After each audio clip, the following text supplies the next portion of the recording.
Hi everyone, and welcome to today's class of Learning Vedic Astrology. Now, since the last three classes, we have been trying to learn and understand in detail, mathematically, that is, how we can manually calculate and create Varga charts. So far we have learned about the Hora chart creation, that is the D2 chart. We have learned about the Drishkana chart creation, that is the D3 chart. And then in the last class, we have successfully learned about the creation of the Saptamsha chart, that is the D7 chart. I'm sure you all are revising all of these classes and you all are practicing, at your end too, by taking some hypothetical examples, by taking any hypothetical birth chart, D1 chart, and according to that, you are creating the Varga charts, whatever we have discussed and whatever we have learned as of now. Now, in today's class, that is class 75, we will try to understand in detail, step by step, that is how we can create the Navamsa chart, that is the D9 chart. So, just a very small overview of what the Navamsa chart is all about. See, the Navamsa chart, that is the D9 chart, it is the microscopic view, or you can say an enlarged view of the seventh house of the D1 chart. The Navamsa chart, using the Navamsa chart, we can understand to a certain extent the auspiciousness and the strength of the planets. I'm not talking about the Shadbal strength or the degree wise strength. This is a different phenomena, a different concept, a different understanding of analyzing the strength of planet. Basically, we check whether a particular planet is Vargottam or not, whether the Navamsa is a Vargottam, Navamsa or not. All of these factors we can see from the Navamsa chart. But the most important thing that we means the astrologers, the Vedic astrologers, the practitioners of Vedic astrology, we all basically see using the Navamsa chart, that is the strength of the married life, the spouse, even business partnership too. Spouse, married life, marriage, your business partners, business partnerships, these are the main karakas, the main significators of the seventh house. All right. So let's dive in to our topic, today's topic, that is manually creating the D9 chart. Now, the Navamsa chart is very much similar to the Drishkana chart. It is very much similar to the Saptamsha chart. Similar in the sense I'm talking about the outlook, how a particular Navamsa chart looks. It is exactly the same as the previous two, Varga charts. It is exactly the same. How it looks and how it feels, that is exactly the same as the D1 chart. That means the Navamsa chart also has 12 houses from the first house to the 12th house. Alright, the chart is exactly the same. Now, before we do the creation of the Navamsa chart, we are using the same, Lagna chart, the same D1 chart, that is this particular D1 chart. This D1 chart we had used for the Hora chart. This D1 chart we had used for the Drishkana and the Saptamsha also. And this D1 chart we had manually created from the very first step, that is in our previous classes. So this also we have successfully created in our classes of Vedic astrology, and I have taught you in detail, step by step, that is how we can create a horoscope chart. Everything is there uploaded in this YouTube channel of mine. All right. So again, this is the D1 chart, and from this D1 chart, the birth chart, we will create the Navamsa chart. So before we go to the creation of the Navamsa chart, there are three principles that we need to keep in mind. That is when we will be creating the Navamsa chart. These three principles, or you can say these three theories, are universal in nature, and all of these three principles will be applicable anytime, anywhere you create a Navamsa chart from the D1 chart. So what are these three principles? So our first principle or the first theory is the Lagna or the planets. So again, I'm referring from my notes. Again, these are completely my fair notes, and I'm using my notes only for creating these videos and for sharing my knowledge and my awareness to you all. Okay, so the first theory is if the Lagna or the planets are in movable Rashi, that is the Aries, Cancer, Libra or Capricorn 1, 4, 7, 10, then the counting shall start from the same house or the same sign. Alright, this is the first theory. The second theory is if the Lagna or the planets are in fixed Rashis. What are the fixed Rashis? It is Taurus, Leo, Scorpio and Aquarius. 2, 5, 8, 11. These four Rashis are the fixed Rashis. So if any the Lagna or the planets are in the fixed Rashis, then counting shall start from the ninth house. That is ninth house from that particular Lagna or planet wherever it is placed. Alright. All of these things we will understand it practically. That is when we will be solving and creating the Navamsa chart. Very shortly we will do this. And the third theory, the third principle that we need to keep in our mind is if the Lagna or the planets are in dual signs. Then what are the dual signs? These dual signs are Gemini, Virgo, Sagittarius and Pisces. 3, 6, 9 and 12. So if the Lagna or the planets, they are in dual signs, then the counting shall start from the fifth house. That is fifth house from that particular planet or from that particular Lagna wherever they are placed.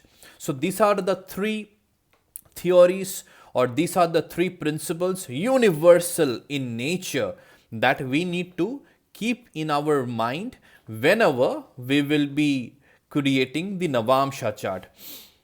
Now, how we will be understanding the counting, how we will be figuring out that what will be the counting based on the degree of the planets in the D1 chart, how we can count, what will be the counting numbers. It is again the same principle that we have applied for Hora, for Drishkana and for Saptamsha. The same principle applies in Navamsa chart also. That is, there will be 9 Navamshas. And how we are getting the 9 Navamshas? Basically, we are dividing 30 degrees by 9. So, Hora, we had divided 30 degrees by 2. In Drishkana, we had divided 30 degrees by 3. Saptamsha, we had divided 30 degrees by 7. And the Navamsha, we are dividing 30 degrees by 9. So, when you divide 30 degrees by 9, a very simple and a very plain division, we get 3 degree and 20 minutes. So the first Navamsha will be from 0 degree to 3 degree 20 minutes. The second Navamsha will be from 3 degree 20 minutes to 6 degree 40 minutes, and so on and so forth. So the ending value of a particular Navamsha becomes the starting value of the next Navamsha, and the value, the range increases, goes on increasing by 3 degree 20 minutes. A very simple, a very logical table that it is very, very easy to remember and to keep in your mind, to memorize Very simple. Divide 30 degrees by 9, 3 degree 20 minutes. The first Navamsha will start from 0 degree and it will end at 3 degree 20 minutes. Second Navamsha is starting at 3 degree 20 minutes, and similarly it's going to end at after like 3 degree 20 minutes plus 3 degree 20 minutes, that is 6 degree 40 minutes. The third Navamsha will start at 6 degree 40 minutes and it is going to end at 6 degree 40 minutes plus 3 degree 20 minutes, which is going to give us 10 degrees. So remember this particular table is very simple mathematical table that doesn't require further explanation. Okay, very much understood. Now let's create one Navamsha chart from this particular birth chart. So this is our birth chart, alright, it's very clear. Now let's start with the Lagna. So the Lagna is, or you can see the Lagna lord is 7. 7 is what? 7 is Libra, and 7 is which particular sign? 7 is a movable sign or a movable Rashi. So if the Lagna or the planet are in movable Rashi, the counting shall start from the same sign or from the same Rashi. So counting will start from here only. 24 degree 18 minutes and 50 seconds, in which particular Navamsha bracket this longitude of the ascendant is falling. See, you check it out. Now you will be able to figure it out on your own, I'm sure. So 24 degree 18 minutes 50 seconds, it means 24 degree 19 minutes. 24 degree 19 minutes is falling in the 8th Navamsha. Alright, so from here count 8. 1, 2, 3, 4, 5, 6, 7, 8. So your Lagna Lord or your Lagnesh or your ascendant rising for the Navamsha chart will be Taurus 2. Alright, very simple calculation, very simple understanding. Now let's come to Saturn. Saturn is in the sign of Aquarius, 11. 11 is a fixed Rashi. So if the planet is in a fixed Rashi, counting shall start from the 9th house from that particular Rashi or from that particular planet. Okay, so the counting will start from where? Counting will start from 1, 2, 3, 4, 5, 6, 7, 8, 9. So the counting will start from here. Alright. So now the longitude of Saturn is 22 degree 26 minutes. In which particular Navamsha it is falling? It is falling in the 7th Navamsha. Okay, so from here count 7, 1, 2, 3, 4, 5, 6, 7. So Saturn will come in the sign of Aries in the Navamsha chart. Saturn comes in the sign of Aries in the Navamsha chart. Now let's go to Rahu. Rahu is in the sign of Pisces, 12. And 12 is a dual sign, is a dual Rashi. So if the planet is in a dual Rashi, the counting shall start from the 5th house, from where that planet is placed.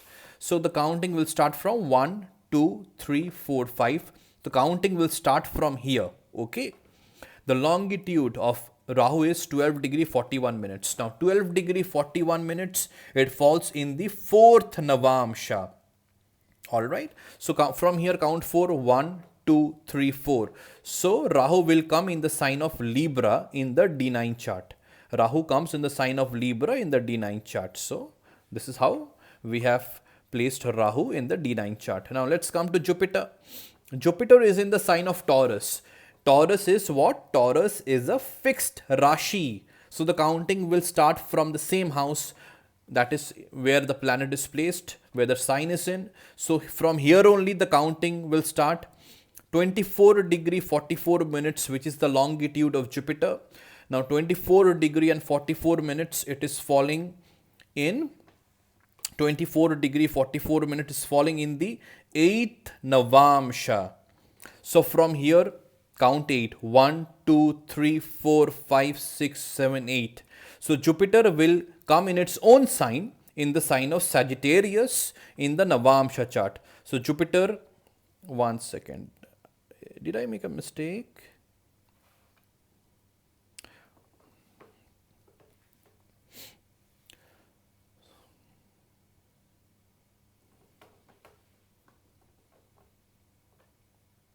Okay, so I think I have done one mistake over here. So sorry, I'm so sorry for it. So if the planet is in a dual, is in a fixed Rashi, the counting will start ninth house from where this particular planet is placed. So the counting will start from here, from ninth house. One from ninth from this particular house. 1, 2, 3, 4, 5, 6, 7, 8, 9. So the counting will start from here. From here we need to count 8. 1, 2, 3, 4, 5, 6, 7, 8. So yes, Jupiter comes in the sign of Leo. Alright, so this is a thing you have to remember. Simple. Jupiter is in the sign of Taurus. Taurus is a fixed Rashi.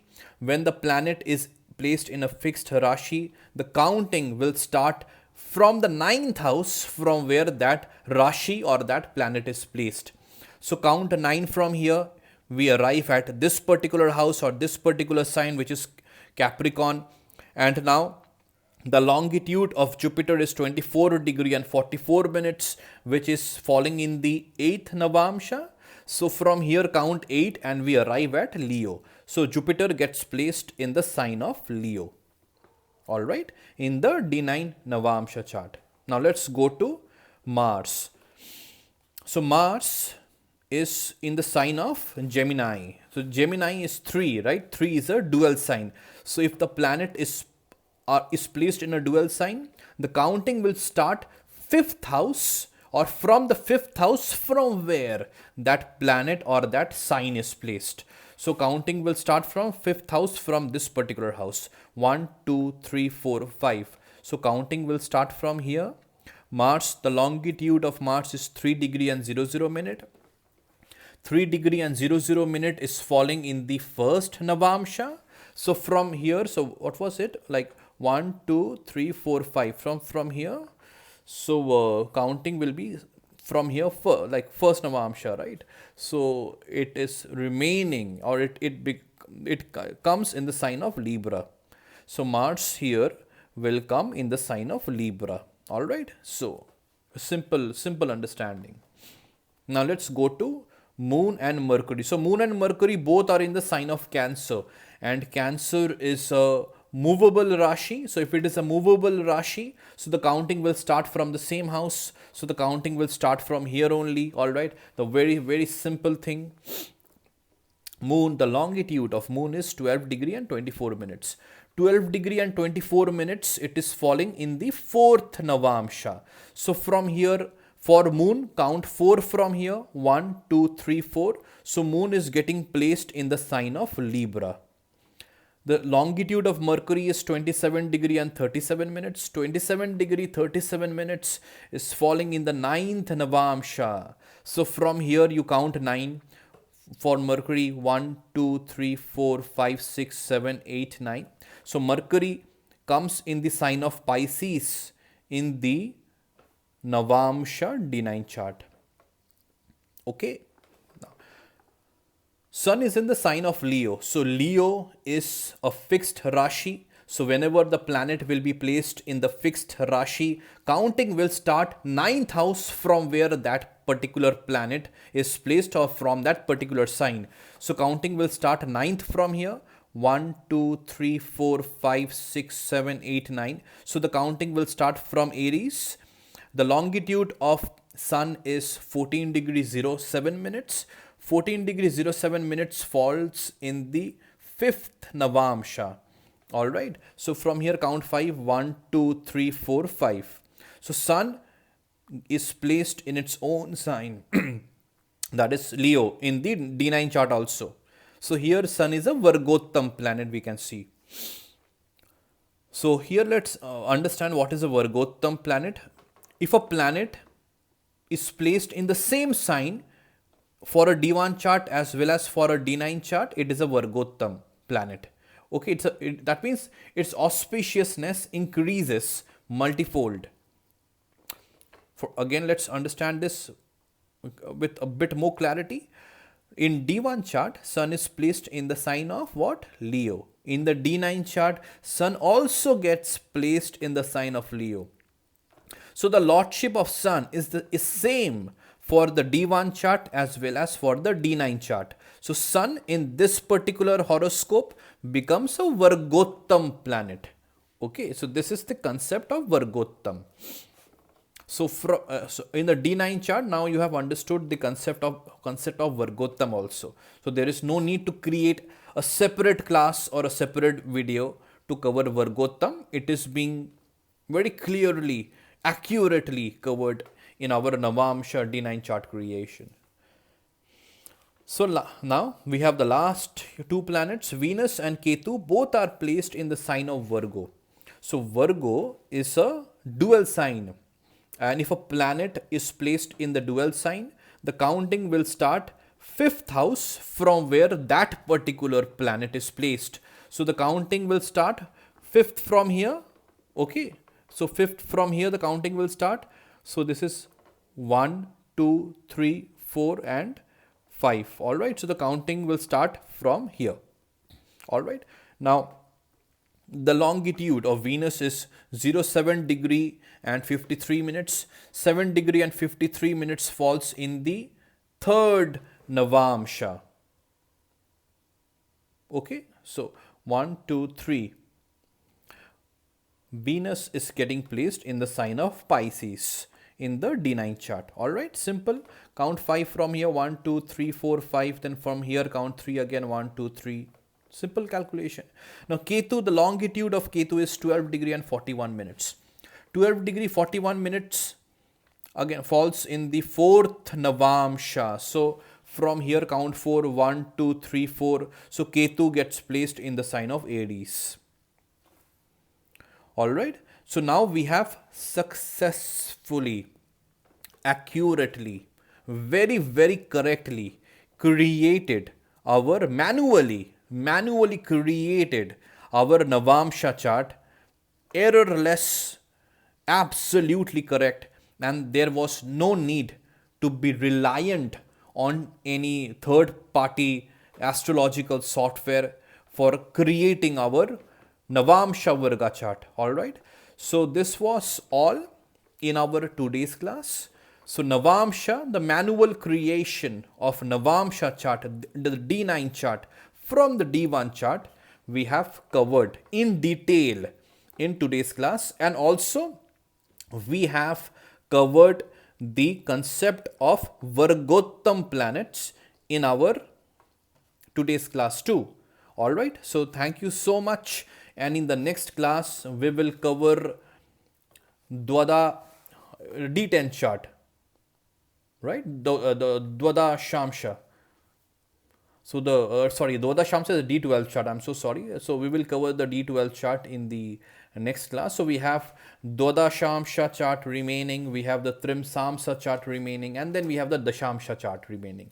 3 more Varga charts to go. And I will teach you all in detail about the creation of all these, Dwadashamsha, Trimsamsa and the Dashamsha chart also too. All right. So thank you so much.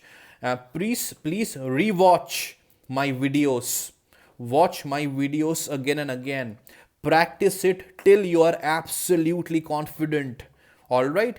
And then when you are confident, that is like from watching my videos on a particular topic, then you also practice it like in your own time, taking some other horoscope, taking some hypothetical birth details. Then only your proficiency will increase. Then only you will get more confidence in doing all of these things, whatever I am teaching you in my Vedic astrology classes. You will be able to do all of these things on your own. You will be able to analyze a horoscope on your own. The key is you need to practice.